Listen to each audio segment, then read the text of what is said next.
Kasama nyo ngayon dito sa Rizal Triangle Olongapo ang Datok ang show para sa segment na Datok ba? Bakit pinaputol yung ulo ni Apo? Bakit pinaputol?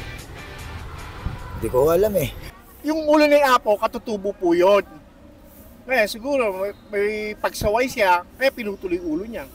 Walang nakakaalam bakit pinutol yung ulo niya. Nakita na lang siya na putol yung ulo niya. Masasagot ko lang sa ganyang parte. Kaya tinawag na ulo ng Apo tong Olongapo, may kasaysayan. Ang kasaysayan dala ng Kipoy Negro. Alam mo ba kung bakit pinutol ang ulo ng Apo? Hindi. Oo, anak ng Negra. bakit pinutol yung ulo ni Apo? Wala. Nandito po kami ngayon sa Olongapo Civic Center. So akit tayo sa Tourism Department para makakuha ng tamang sagot.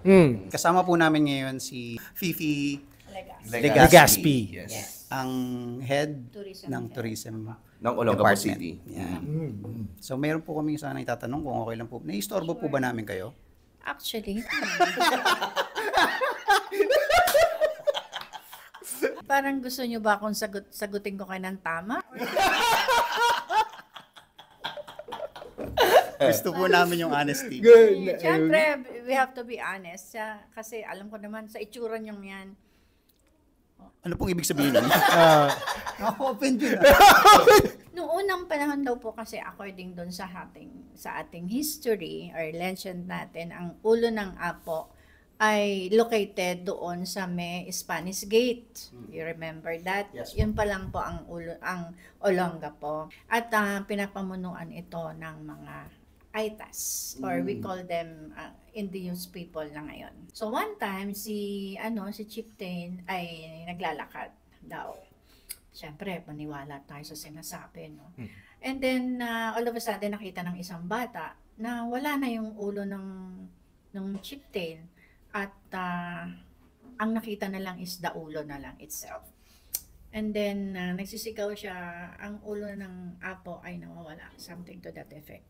And then, all of a sudden, according to doon sa mga kapatid natin, mga Aitas, that's the time they called it ulo ng Apo. Yes, sa tingin niyo, ba't po kaya pinutol yung ulo ng Apo? Siyempre, iba-iba po kasing tribo ang mga naani dito. Siyempre, gusto na ba yung tribo, sila ang mamunos, gusto ng ibang tribo, sila ang mamuno.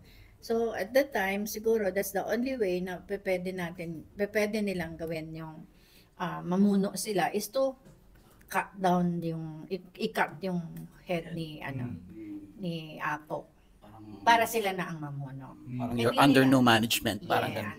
It just so happen na naging sikat pa si ulo ng Apo. Kung sa character po ba, meron kayong nasabi ba in history kung anong klaseng leader si Apo? Mabait ba siya? Stricto, matapang? Yeah. According naman po sa it is like lang daw, an ordinary people, or ordinary person na gustong magpasunod ng tao sa tama, sa disiplina, at may koordinasyon sa lahat. So, yun lang, parang napag-initan lang siya na kaya pinutol yung ulo niya. Kung kayo naman po ang tatanungin namin kung may gusto po kayong ipaputol sa parte ng katawan ni Apo, ano po yun at bakit? Being, sabi niyo nga na honest person syempre, being babae, wala akong maisip na pwedeng paputol kay Apo. Kung alam ko rin naman na tama naman yung pamumuno niya, bakit kailangan ko siyang putulan? At kung babaero siya, siguro doon ko siya puputol. Kaya ganito lang po. Okay, mga babaero, mag-ingat kayo ha.